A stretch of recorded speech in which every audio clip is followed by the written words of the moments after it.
21-এর বিধানসভা ভোটে শূন্য হাতে ফিরতে হয়েছে। 22-এর পুরভোট, 23-এর পঞ্চায়েত কিংবা 2024-এর লোকসভা, কোনোটাতেই দাগ কাটতে পারেনি সিপিএম। এই প্রেক্ষিতে শনিবার সিপিএমের কলকাতা জেলা সম্মেলনে উঠে এলো দলের একাধিক ব্যর্থতার প্রসঙ্গ। ক্যান্সারে নেই আর ভয়, NCRI-এ হবে এর জয়। আপনাদের ভরসা নেতাজি সুভাষচন্দ্র বোস ক্যান্সার হসপিটাল। রাজ্য ও জেলা নেতৃত্বের সমালোচনা, নেতৃত্বে আসতে চাওয়ার প্রবণতা, আন্দোলনের ধারাবাহিকতা বজায় রাখতে না পারা, এমনই একাধিক বিষয়। একটা সময় উদ্বাস্তু ছিন্নমূল বস্তির মানুষজনের মধ্যে সিপিএমের একচেটিয়া আধিপত্য ছিল, কিন্তু কলকাতা জেলা সম্মেলনের সাংগঠনিক প্রতিবেদনে কলকাতা শহরের বস্তি এলাকায় দলের সাংগঠনিক পরিস্থিতি নিয়ে গভীর উদ্বেগ প্রকাশ করা হয়েছে।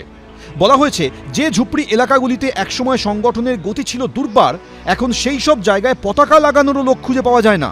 তথ্য ও পরিসংখ্যান বলছে, দক্ষিণ কলকাতায় সিপিএমের সাংগঠনিক ক্ষমতা আগের তুলনায় সামান্য হলেও বেড়েছে, কিন্তু উত্তর কলকাতার অবস্থা শোচনীয়।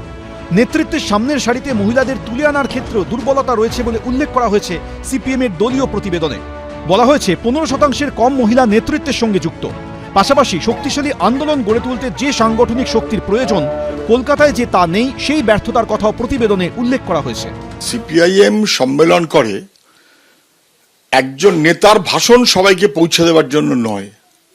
সিপিআইএম সম্মেলন করে আয়নার সামনে নিজেদের দাঁড় করায়, ত্রুটি বিচ্যুতি কাটিয়ে কি করে সামনের দিকে আরো এগোনো যাবে তার পরিকল্পনা করার জন্য।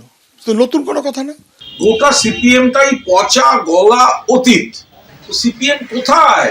শুধু কলকাতা কেন, কোথাও সিপিএম এখন পুরোদস্তুর একটা অতীত, জনগণ দ্বারা প্রত্যাখ্যাত। শনিবার প্রমোদ দাশগুপ্ত ভবনে সম্মেলনের উদ্বোধন করেন শ্রমিক লাহিড়ী। সোমবার পর্যন্ত চলবে সিপিএমের কলকাতা জেলা সম্মেলন। উজ্জ্বল মুখোপাধ্যায়, এবিপি আনন্দ।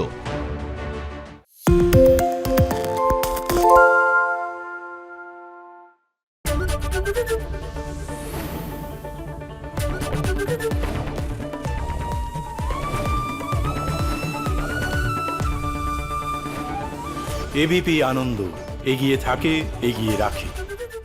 পালিয়েছি তাই নাকি? রাত্রি বাংলা গুজব চায় না, বাংলা খবর চায়। বাংলা খবর, বাংলার খবর।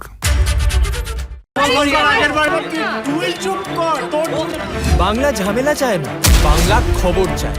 বাংলা খবর, বাংলার খবর।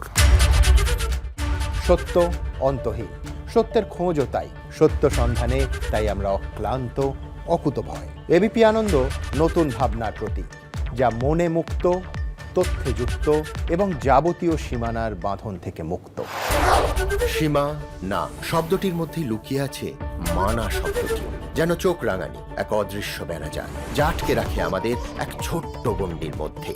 একমাত্র সঠিক খবরই গড়ে তুলবে এক মুক্ত সমাজ। সেই জগৎ গড়ার লক্ষ্যে কোনো সীমানার ঠুকুটি আমরা মানব না। এবিপি আনন্দ, এগিয়ে থাকে, এগিয়ে রাখে।